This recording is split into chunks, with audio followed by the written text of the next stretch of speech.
Hey everyone, Bruce Eckfeldt here. Thanks for checking out our YouTube channel. Make sure that you subscribe and turn on notifications so we can let you know when the next video is posted. You can also check us out at eckfeldt.com for more great content. With that, let's go check out the video. Are you a CEO looking to scale your company faster and easier? Check out Thrive Roundtable. Thrive combines a moderated peer group mastermind, expert one-on-one coaching, access to proven growth tools, and a 24/7 support community. Created by Inc. award-winning CEO and certified scaling up business coach Bruce Eckfeldt, Thrive will help you grow your business more quickly and with less drama. For details on the program, visit eckfeldt.com/thrive. That's eckfeldt.com/thrive. You're listening to Thinking Outside the Bud, where we speak with entrepreneurs, investors, thought leaders, researchers, advocates, and policymakers who are finding new and exciting ways for cannabis to positively impact business, society, and culture. And now, here is your host, business coach, Bruce Eckfeldt. Welcome everyone, this is Thinking Outside the Bud. I'm Bruce Eckfeldt, I'm your host. And our guest today is Henry Finklestein, who is CEO, founder of Cannabis Big Data. And I'm excited for this conversation because I think this is one of the areas that the cannabis industry really is kind of going through in terms of maturing and really kind of thinking about from a business point of view. So we're going to talk a little bit about data. We're going to talk about making good business decisions. We're going to learn a little bit about Henry and his business. And with that, Henry, welcome to the program. Thank you, Bruce. It's a pleasure to be here, and I'm very grateful to have this conversation with you. Yeah, likewise. And your audience. Yeah. So I always like to start with just learning a little bit about the person. So tell me about your background, professional background, and how you got into cannabis. Like, what's the story? Everyone seems to have a story in this space. Sure. I'm a data guy through and through. Data entrepreneur, I should say, but really a data guy through and through. I have been working in startups for a while. I've done 3 startup incubators, the last of which was I did one called Yale Entrepreneurial Institute when I graduated from university. Did one called Lean Startup in the tradition of Eric Ries and all those guys. Exactly. Yeah. Eric Ries, Steve Blank, sort of get out the building guys, Yeah. The lean methodology in short. And so I'm a deep acolyte of the lean methodology. And then most recently through Canopy Boulder, a startup accelerator focused specifically on ancillary cannabis businesses, software and product, but also software. Awesome. And so I'm an entrepreneur for sure, but I've also worked in big corporations doing, frankly, data analytics, but in various departments. I did data for marketing and sales teams. I did data and workflow automation and CRMs. I've done data for UI, UX, and managed the creative side as well, of course. But at the end of the day, the decisions are made by the numbers in many large organizations. And so I have a lot of experience taking that methodology of a data-driven perspective on insert X department and applying that both through my own experience as a management consultant when I had my own consulting firm for many years, as well as working in larger corporate environments. Most recently, I worked in the healthcare industry with government contracting, so very comfortable in heavily regulated environments. And of course, to answer the second half of your question of how I came into the cannabis industry, by and large, I see an opportunity. I see a real opportunity. Of course, financially, there's no question about that. And folks talk about the green rush and so on. But if we extend the analogy of the green rush, who made the most money and had the greatest impact on the trajectory of the gold rush? And I'll give you a hint, it wasn't the Panners. Levi's. Levi Strauss, exactly. Levi's. Because every Panner needs a pair of jeans, but not every Panner strikes gold. So too, I believe about the cannabis industry. If we think of all of the licensed cannabis businesses that are panning for gold right now, a lot of them are going to strike it because we're early on in this industry. But at the same time, not every Panner strikes gold, but every Panner needs a pan. And so every cannabis company, both licensed and ancillary, needs a data-driven methodology for how to make decisions. And that's why we started this company. That's how I got into this industry. I saw an opportunity to apply a data toolkit to a budding industry, so to speak. And in that way, found a hole as it related to data from an operational standpoint, the day-to-day toolkit. What's my cost per gram? What's my batch yield for manufacturing? What's my unit margins across the industry or across the location and so on? These types of day-to-day questions, there wasn't a toolkit yet for that in the cannabis industry until we started Cannabis Big Data. Yeah. So, and talk to me more about toolkit. So when you talk about data toolkit, what are you talking about actually building or providing? Absolutely. So Cannabis Big Data is a connect the data dots model. Okay. So our software plugs into any data source, seed to sale, point of sale, accounting, batch logs, hardware sensors, internal spreadsheets, custom databases. I mean, you name it, we'll take it. We pull all of that information into a central data warehouse, organize it, and then add a visualization layer for reporting and dashboarding so that it's simple, intuitive, and actionable. That's really the bottom line. That's what we provide. We provide actionable, data-driven insights from all the information in your organization. And the reason I say a toolkit, in my mind, data is not the answer. It's a hammer. It's a better hammer. It's a way to build your empire. And can a very talented craftsperson or carpenter build a home with a shoe and a box of nails? Yeah, if they're good enough, absolutely. Yeah. Will they build a better, stronger house with a really solid hammer? Yeah, absolutely. Yeah. And in that way, a data toolkit is just that. It is a better hammer to build your empire. Yeah. So the one thing I find about kind of data or, taking kind of this data view of businesses and processes and things like that is it always kind of starts with, well, what decisions are you trying to make? How do you approach this when you're working with companies on using data to make better, actionable insights, to make better decisions? What's the process that you use? Or, when a company comes to you saying, hey, look, we've got all this data, we're trying to do something with it. How do you start? Like, where is the first step in organizing all this?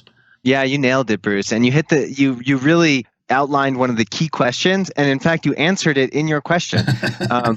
You asked us where we start because it's so important to know what the goal or objective of the business is. Yeah. And that's exactly where we start, by asking about the goal or objective of the business. Yeah. That is number one thing. And, I always say that we do not expect our clients to be technical by any stretch of the imagination. And in fact, we do all of the technical work specifically so that we can have a plain English conversation. Yeah. And the data toolkit, much like the hammer analogy, I often bring up the concept of a bright spotlight. Data as a tool is a bright spotlight. It doesn't tell you what to do. It just shines light on the path and shows you the dark spots and the bright spots within your own organization. And more often than not, the answer reveals itself as a function of what the core objectives are and what you now see given the data. Yeah. Even if what you see is that you need to clean up the data, that in and of itself is something to see within an organization. Yeah. And so oftentimes when folks come to us and say, oh, I'd like a proposal and I'd like this module and that module and all these things, I always come back and say, great, absolutely, we'll build whatever you're asking for. But first and foremost, wave a magic wand. Tomorrow you wake up, everything is perfect in your organization. Everything is as perfect as you can imagine it. Walk me through your day and what's different from what you have today. And that magic wand exercise really provides a clear perspective on the gap between what you are today and what you want to be tomorrow. Yeah. And data can help plot the map. It can be a navigational system from here to there, but really at the end of the day, the business operators are the folks that are driving that distance. Yeah, I like that. One of the things I always say as a coach that I'm a flashlight, not a hammer. Right? I'm going to help you shine light, and it may be slightly uncomfortable, but sunlight is the best cure for most situations. If we can figure out what to focus on, that's going to drive our attention and it's going to drive our process. So I'm totally on board with that approach. I think, abstractly I get the, figure out what questions you need to find answers to make better decisions. Therefore, we start looking at the data. What data are you finding in the cannabis space as being, kind of relevant or pertinent to the kind of questions that cannabis business leaders are trying to manage or trying to come up with insights from? Yeah, absolutely. As it relates to cultivations, one of the key questions is, yield. Yeah. What is a given strain or cultivar of a plant yielding? And you might normalize that by square footage, by kilowatt, by number of plants, by whatever metric is most relevant in your organization. Mm-hmm. But on some very basic level, revenue is tied to production output. Yeah. And as such, folks are really tracking production output. If you're going one step higher in the order of sophistication, you might collate that against your cost structures to really identify a cost per gram of cultivation. You might also think about other resource expenditures like waste. If social impact or if carbon footprint is an issue, you might think about energy utilization. You might think about air quality considerations and so on. As you get sort of more and more sophisticated in the scope of data overlay, you might also have sensors, automated sensors or manual sensors for light, humidity, pH, other environmental considerations. And of course, as part of the throughput, you're certainly tracking cannabinoid profiles, THC, CBD, perhaps even terpene levels. So cultivations tend to start with a somewhat narrow focus as it relates to revenue. And as they get more comfortable with that, they can sort of build out from there. Manufacturing has a similar trajectory and thought process. We start with throughput efficiency yields. How much product am I making? Oftentimes normalized by the amount of raw material required to make that final number of units output. If we go one order further in the circle of onion of consideration, we can think about the cost structures around that production throughput. We might also think about labor, other consumable inventory considerations, and so on. We get further and further out. Market level demand trends, sales trends from the wholesale accounts, and so on. Yeah. I mean, I always say, cannabis is a business just like any other business. So there's a lot of things you can learn just from the business fundamentals. And obviously then there's a whole bunch of specific things around, the cannabis business, both from dealing with the agricultural side of it, and then also the sort of the regulation and the kind of legal side of it. And then retail is exactly like retail. Like think of any Gap store, and it tracks largely the same metrics that you would expect a cannabis retail store with some regulatory additions to that, but largely the same sort of metrics. But I think to answer a subtext in your question, Bruce, around where should folks be putting their attention, or where are we seeing a gap in attention in this industry? And I think one of the areas that we're seeing a real friction and pain point around understanding the true scope of the metrics is around margins. And that largely relates to some of the regulatory complexity around taxation and 280E.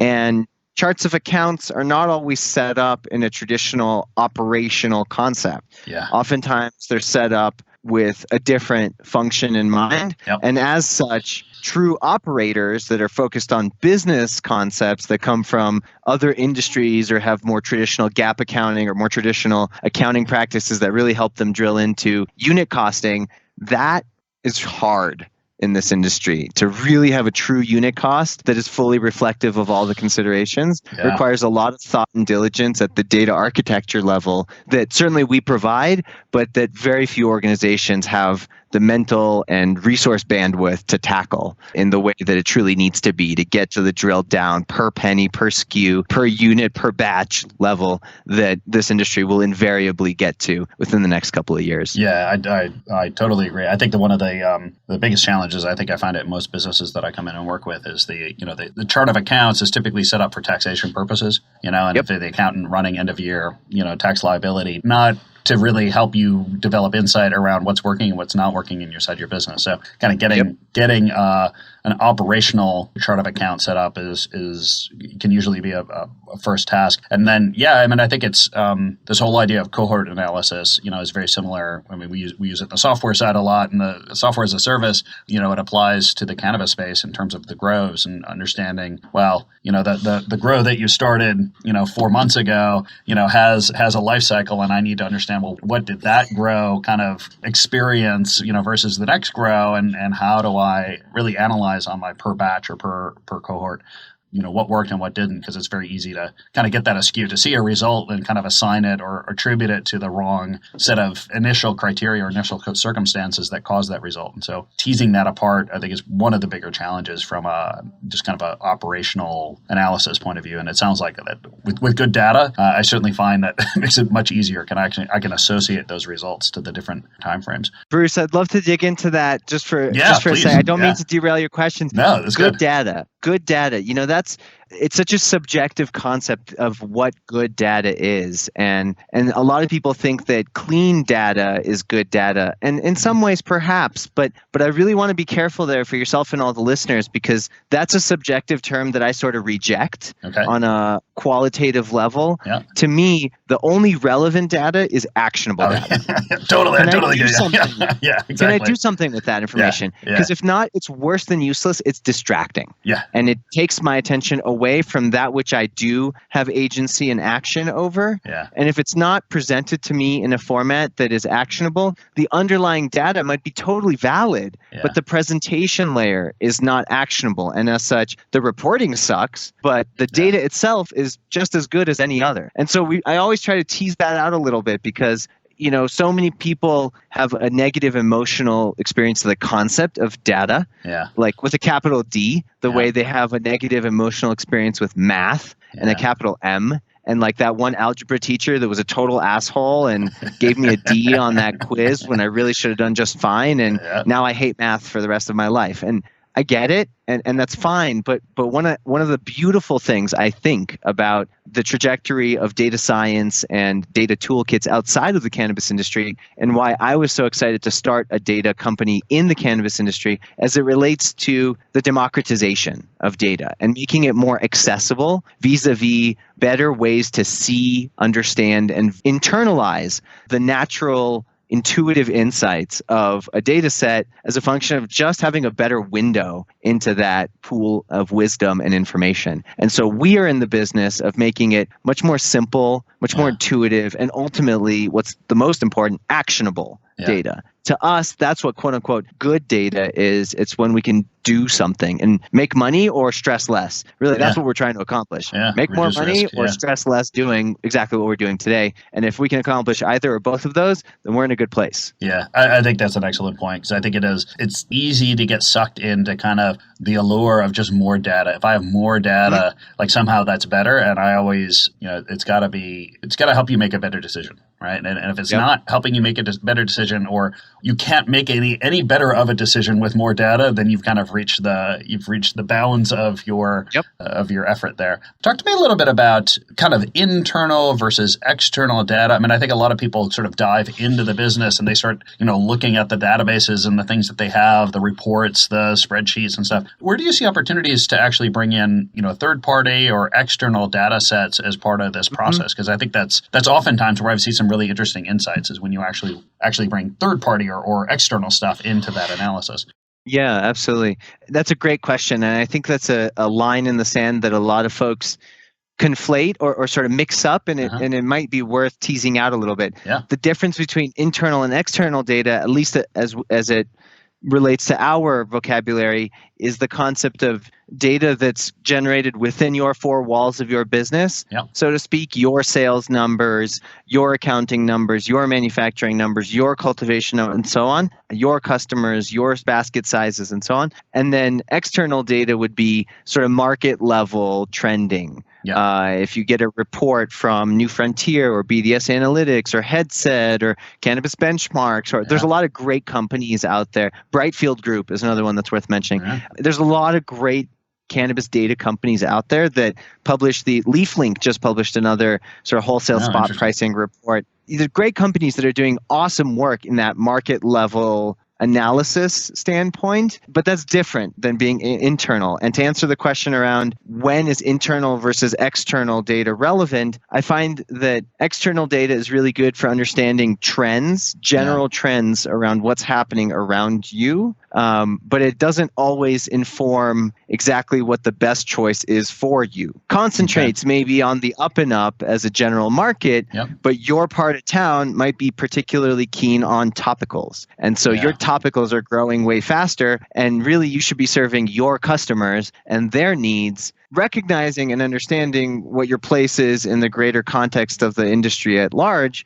But I find that there's often a reach for external metrics and sort of market level trends to drive internal decisions before folks have really grokked and internalized their own experience first and foremost. And that, I find, can create tension and misalignment in the easiest path. Because if you really understand your own world first before you compare it to the outside world, it can yield a lot greater insight and value from understanding the outside experience because you've reflected on the inside experience. Yeah, that's interesting. I would agree. I mean, I think one thing that I've always found is that, you exist within inside of a market. So I think it is important, right. If your sales are up 50%, oh, great. Well, if the market is up 200%, that's a different story. Like you exist within a context, but you're right. I think that understanding, it's easy to get overly summarize, I guess, the kind of the world using this big data, or using the data that's out there and from third parties, and forget to really take a look at your specific situation in the micro environment that you're working in, and making sure that you need to operate with your customers and your clients and making good decisions at that level. So yeah, I think that's smart. I think that makes sense. I'll give you a perfect example, Bruce, just sure. a yes and on what you're saying. I love it. As it relates to forecasting exercises, we always, when we do, we have a forecasting module for each of the verticals. Whenever we go into a forecasting exercise to really model out expectation for a business, it always starts with a core nugget of past experience, of historical. Yep. But we also know that in the cannabis industry, the only constant is change. Yeah, exactly.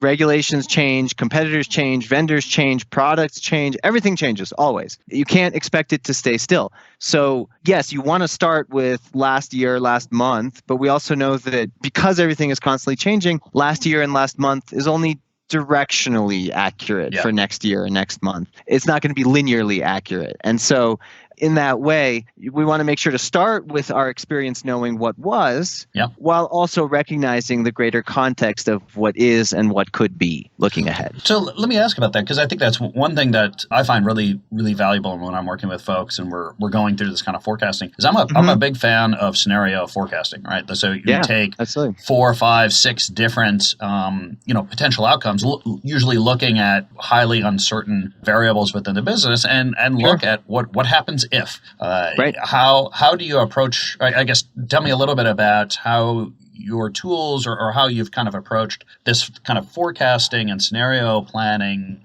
to help businesses, sort of build better strategies or better tactics around how they're going to deal with markets. Absolutely. My poor guys hear me say this all the time. Simple is not easy. Yeah. We keep it simple. Yeah. But simple is not easy. Yeah. And what that means for us is having a core set of assumptions that are either an input as a quantified number, growth rates, certain categories or trends or so on, or a quantification of a qualitative concept, changes in strategic leadership, changes in vendor profiles, and so on. So we have a set of assumptions that then cascade and drive the modeling exercise. And when we think about scenario modeling, we can dynamically filter and change our assumptions based on whatever core thesis we have around the differential in this scenario as distinct from the last one. Yeah. And again, anytime we have a view of quote unquote different, then that needs to be in some way quantified in the model vis-a-vis the assumptions that inform and drive the model. And so we create different assumption sheets that then subsequently cascade through to yield different outcomes, which then gives us a range of, okay, in the worst case scenarios in any direction, this is sort of what we can expect to happen in those areas, those arenas. Yeah. That's great, because I think that's particularly in a market like this, where there are things that are uncertain and can have a big impact on the business, having some tool to understand what would happen to your business left unchanged, and what reasonable strategic responses are going to be in those scenarios. It really helps a company weather the storm that comes at them. Talk to me a little bit about AI. Do you have any either views, opinions? I mean, there's so much talk out there right now about this artificial intelligence and feeding learning systems lots and lots of data and having them spit back to you this synthesize a higher level conclusions. What's your take? Have you played around with this at all? Have you is it part of your kind of product roadmap in any way? Yeah, I always laugh on this question because in the spirit of Elon Musk, I don't want to piss off our future leaders, No,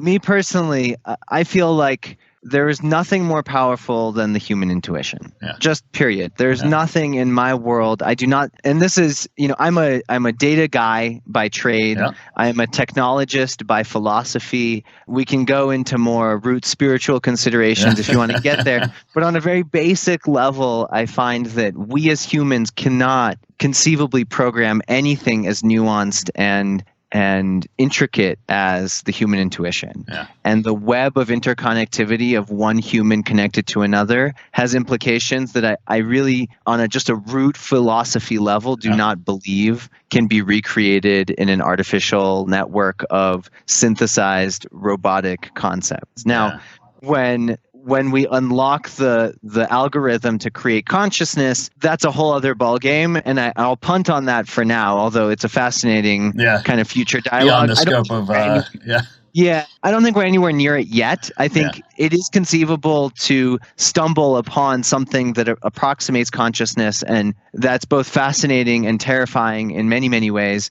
But I'll sort of punt on that for now. Yeah. As it relates to the tools that are within reach within the next, 20 to 50 years, at least as far as my futurist mind can grok them, I feel like the human intuition is incomparable and insurmountable, period. Yeah. I believe that fully. Yeah. And if that's the case, I also equally believe that the human intuition is only as powerful as the inputs into that information, right? It's its own meta algorithm, so to speak. It's something that connects all the pieces in ways that we still don't fully understand yet. Yeah. And if that's the case, if you have a filter or an inaccurate set of inputs into the intuitive process, it stands to reason you would have a skewed output. And in that way, increasing the accuracy and speed of processing of information into the intuitive engine that is the human consciousness is the most powerful way, the most important and the most powerful way to generate decision, to maximize value. Yeah, I like it. And so kind of a data is a tool to get there. We can use the machines for what they're good at, not to be classist, so to speak, but there's just a set of functions that machines do way better than we can do with our machine. But our machine is capable of things that no mechanical component can create. And so I see a synthesis and a working together more so than I see a division in that way. Yeah, it's kind of a data augmented human intelligence. Absolutely. To make better, faster. Just give us a little insight on where your kind of product roadmap is going. Like, what are things that you have kind of in the works that you're working on kind of developing and launching to help businesses in this space?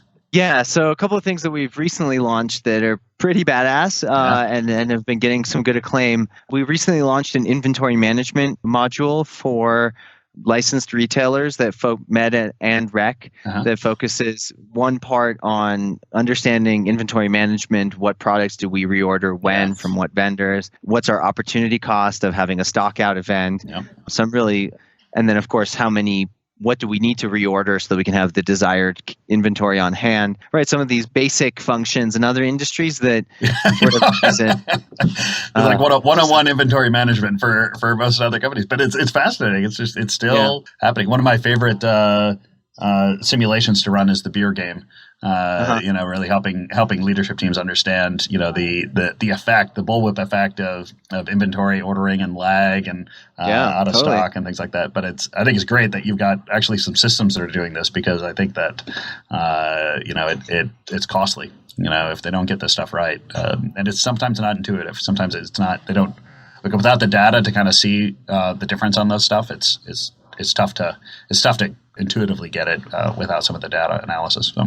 Absolutely. Cool. I should actually thank you. Well, let me take a step back and give you just one thread of what we're sort of reaching for, and then I think the rest of all of the examples will make sense. Yeah. One thing we realized, because myself and my co-founders, we're all sort of tech heads, we're all data guys from various industries and companies, large scale companies, and so all of us sort of have lived the value and power of data. Mm-hmm. But what we realized when we started this company is that it's not as self-evident to business owners here as it is in other industries. Yep. And that's totally okay. And so our core function, we believe, is to help educate this marketplace around where data has value and how it can be helpful, and frankly, where it doesn't have value, so that you can focus on the relevant, actionable pieces and let go of the attachment or the focus on all this other stuff that's just noise in the system. Yeah.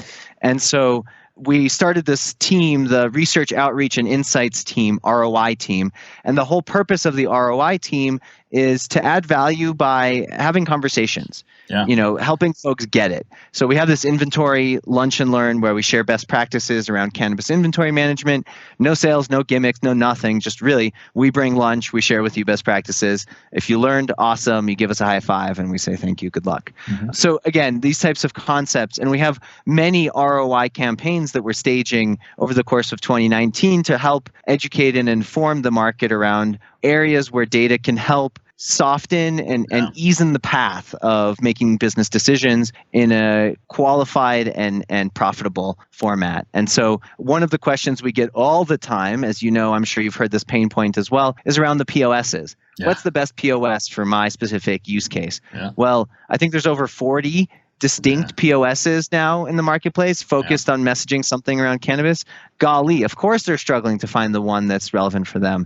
And so we're putting together this POS guide to help businesses understand sort of different POSs have different pros and cons. Which ones are most relevant to you? Not that anyone is the best per se, but they all have the things they do well and the things that aren't their core skill set, their core function set. And so knowing those more and so on. We've got campaigns for manufacturers, for cultivators. We've got a really interesting one around sustainability.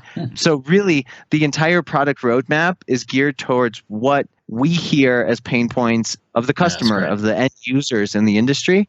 The lean methodology, right? The feedback from the people that are actually in the field doing go to the Gemba, see what's going on, see what the problems are. Exactly. I love it. So Henry, if people want to find out more about you, about Cannabis Big Data, some of the tool sets, the toolkits that you've developed, what's the best way to get more information? Really our website is a great place to start, www.cannabisbigdata.co, like Colorado, .co. We're based out of Boulder, Colorado. You can email me directly, Henry, Henry, at cannabisbigdata.co. You can also schedule a free data consultation on our website. There's a resources section, blogs. Really, there's a lot of ways to get engaged and click into gear as well. Perfect. And I'll make sure that those links and your email address is all in the show notes so people can get a hold of you. And I hear that you're doing a little fundraising in 2019 here. Yeah, absolutely. We're doing our Series A. We already closed our Series Seed back in 2017, built out and hit some core milestones in 2018. So we're opening our Series A round now in 2019. And if you're interested in that, just go ahead and give me an email, Henry at Cannabis Big Data. Happy to connect with anyone that's interested on the investor side of the equation. Yeah, good. I'm curious to see how that goes. I think that you've got a great angle in this industry right now. So I don't think you'll have a huge problem, but I'm curious to see who gets involved. Henry, this has been a pleasure. Thank you so much for taking the time. Great conversation. I've learned a lot and a huge amount of value for the folks listening here. So I really appreciate it. Absolutely. Thank you, Bruce. Really appreciate being on the call. You've been listening to Thinking Outside the Bud with business coach Bruce Eckfeldt. To find a full list of podcast episodes, download the tools and worksheets, and access other great content, visit the website at thinkingoutsidethebud.com.